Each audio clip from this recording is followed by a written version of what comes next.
இன்று 21 மாவட்டங்களில் கனமழை பெய்ய வாய்ப்பிருப்பதாக வானிலை ஆய்வு மையம் கணித்திருக்கிறது. கூடுதல் விவரங்களோடு இணைகிறார் நமது செய்தியாளர் லிபிகா. லிபிகா, எந்தெந்த மாவட்டங்களில் மழை பெய்ய வாய்ப்புள்ளது? விவரங்கள். தென்னிந்திய பகுதிகளின் மேல் ஒரு வளிமண்டல கீழடுக்கு சுழற்சியானது நிலவுகிறது.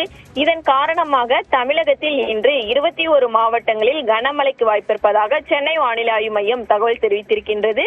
கிருஷ்ணகிரி, தர்மபுரி, சேலம், திருவண்ணாமலை, திருப்பத்தூர், வேலூர், ராணிப்பேட்டை, செங்கல்பட்டு, காஞ்சிபுரம், கள்ளக்குறிச்சி, விழுப்புரம், கடலூர், பெரம்பலூர், அரியலூர், திருச்சிராப்பள்ளி, சிவகங்கை, புதுக்கோட்டை, மயிலாடுதுறை, தஞ்சாவூர், திருவாரூர், நாகப்பட்டினம் ஆகிய 21 மாவட்டங்கள் மற்றும் புதுவை, காரைக்கால் பகுதிகளில் இன்றைய தினம் கனமழைக்கு வாய்ப்பிருப்பதாகவும், நாளைய தினம் திருவள்ளூர், ராணிப்பேட்டை, திருவண்ணாமலை, வேலூர், காஞ்சிபுரம் ஆகிய 5 மாவட்டங்களில் கனமழைக்கான மஞ்சள் நிற எச்சரிக்கையானது விடுக்கப்பட்டிருக்கின்றது.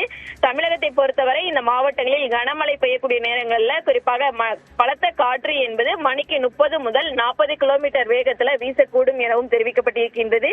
21ஆம் தேதியை பொறுத்தவரை நீலகிரி, ஈரோடு ஆகிய 2 மாவட்டங்களுக்கு கனமழைக்கான மஞ்சள் நிற எச்சரிக்கை என்பது விடுக்கப்பட்டிருக்கின்றது. அதே போன்று தமிழகத்தை பொறுத்தவரை பிற மாவட்டங்களில் மிதமான மழை தொடரும் எனவும், சென்னை மற்றும் அதன் புறநகர பகுதிகளை பொறுத்தவரை வானம் ஓரளவு மேகமூட்டத்துடன் காணப்படும் எனவும், நகரின் ஒரு சில பகுதிகளில் இடி மின்னலுடன் கூடிய மிதமான மழைக்கு வாய்ப்பிருப்பதாக சென்னை வானிலை ஆய்வு மையம் தகவல் தெரிவித்திருக்கின்றது. மோனிஷா, விவரங்களை பதிவு செய்தமைக்கு நன்றி லிபிகா.